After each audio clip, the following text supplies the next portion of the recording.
नमस्कार साथियों, कैसे हैं आप। मेरे इस चैनल में आपका स्वागत है। महर्षि गौतम 7 ऋषियों में से एक है। पुराणों की जानकारी के अनुसार महर्षि गौतम जन्म से अंधे थे। उन पर स्वर्ग की कामधेनु गाय प्रसन्न हो गई और उस कामधेनु गौ ने इनका तम यानी अंधापन खत्म कर दिया और उनकी आंखों की रोशनी आ गई। वे देखने लगे। तब गौ के तम मिटा देने से इनका नाम गौतम पड़ा। अहिल्या ब्रह्मा जी की मानस पुत्री थी। पुराणों की कथा में कहा गया है कि सर्वप्रथम ब्रह्मा जी की इच्छा एक स्त्री बनाने की हुई तो उन्होंने सब जगह से सौंदर्य इकट्ठा करके अति सुंदर स्त्री बनाई और उसका नाम अहिल्या रखा। यह पृथ्वी पर सर्वप्रथम इतनी सुंदर मानुषी स्त्री हुई कि सब ऋषि देवता उसको पाने की इच्छा करने लगे। इंद्र ने तो उसके लिए भगवान ब्रह्मा से याचना भी की, लेकिन ब्रह्मा जी ने इंद्र की प्रार्थना स्वीकार नहीं की। उन दिनों गौतम ऋषि बड़ी कठिन तपस्या कर रहे थे। ब्रह्मा जी गौतम ऋषि के पास गए और बोले, ये अहिल्या हम तुम्हें धरोहर के रूप में दे रहे हैं। जब हमारी इच्छा होगी हम ले लेंगे। ब्रह्मा जी की आज्ञा गौतम ऋषि ने शिरोधार्य करके स्वीकार की। उसके बाद अहिल्या गौतम ऋषि के आश्रम में रहने लगी। अहिल्या हर तरह से गौतम ऋषि के सेवा में तत्पर रहती और ऋषि भी अहिल्या का धरोहर की वस्तु की भांति ध्यान रखते, लेकिन उनके मन में कभी भी किसी भी प्रकार का बुरा भाव अहिल्या के प्रति नहीं आया। बहुत समय बाद गौतम ऋषि स्वयं ही अहिल्या को लेकर ब्रह्मा जी के पास गए और बोले, ब्रह्मन, आप अपनी यह धरोहर ले लीजिए। ब्रह्मा जी ऋषि गौतम के संयम और पवित्र भाव देखकर बहुत प्रसन्न हुए और उन्होंने अहिल्या का विवाह गौतम ऋषि के साथ ही कर दिया। ऋषि सुखपूर्वक अहिल्या के साथ रहने लगे। इनके एक पुत्र भी हुआ जो महर्षि शतानंद के नाम से विख्यात हुए, जो महाराजा जनक के राजपुरोहित थे। अहिल्या अत्यधिक सुंदर स्त्री थी। इंद्रदेव उसकी सुंदरता पर अत्यधिक मोहित था। एक दिन इच्छा के वश में होकर इंद्रदेव ने पृथ्वीलोक में अहिल्या से मिलने चले गए। महर्षि गौतम के आश्रम में होने से इंद्र यह कोई दुस्साह नहीं कर सके। उसके बाद इंद्रदेव ने अहिल्या से मिलने के लिए एक योजना बनाई और चंद्रमा को उस योजना में शामिल किया कि जब महर्षि गौतम प्रातःकाल गंगा स्नान के लिए जाएंगे तो उस समय का लाभ उठाकर वह अहिल्या को प्राप्त कर लेगा। योजना के अनुसार चंद्रदेव ने अर्धरात्रि को मुर्गे की आवाज में बांग दी तो गौतम ऋषि समझे कि सवेरा हो गया है और वे उठे और गंगा तट पर स्नान करने चले गए। महर्षि गौतम के जाते ही इंद्रदेव ने महर्षि गौतम का रूप धारण करके आश्रम में प्रवेश किया और पहरेदारी के लिए चंद्रमा को आश्रम के बाहर बैठा दिया।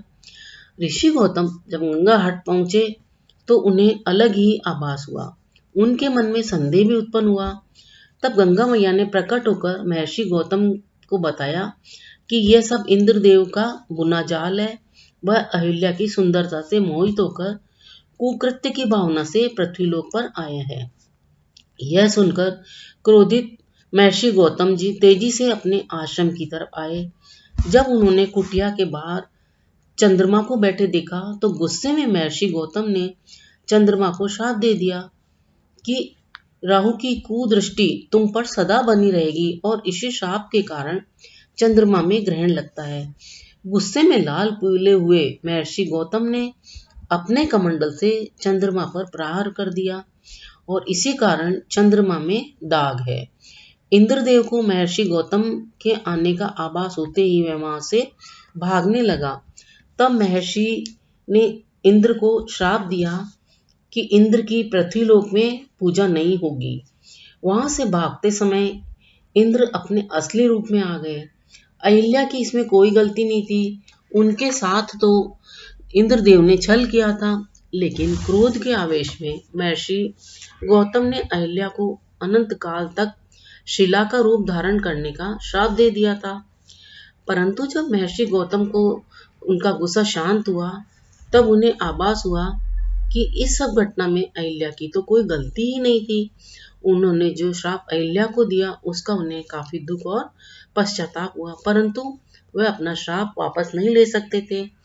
तब उन्होंने अहिल्या की शिला से कहा, जब तुम्हारी शिला पर किसी दिव्य आत्मा के चरणों की धूल स्पर्श होगी तब तुम अपने असली रूप में आ जाओगी।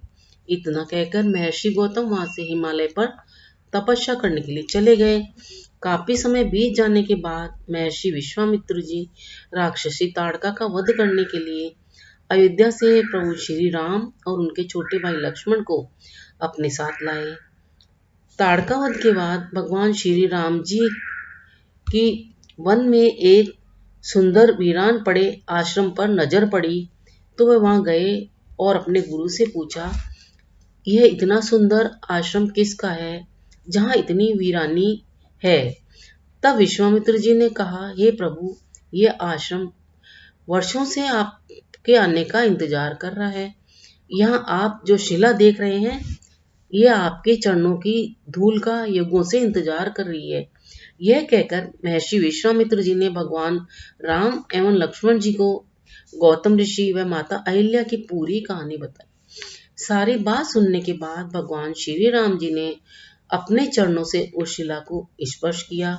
चरणों के स्पर्श से शिला महिला के रूप में परिवर्तित हो गई। इस प्रकार भगवान श्री राम जी के चरण स्पर्श से महिला का उद्धार हुआ और उसके बाद अहिल्या माता अपने पति महर्षि गौतम के पास चली गई क्योंकि वह श्राप से मुक्त हो गई।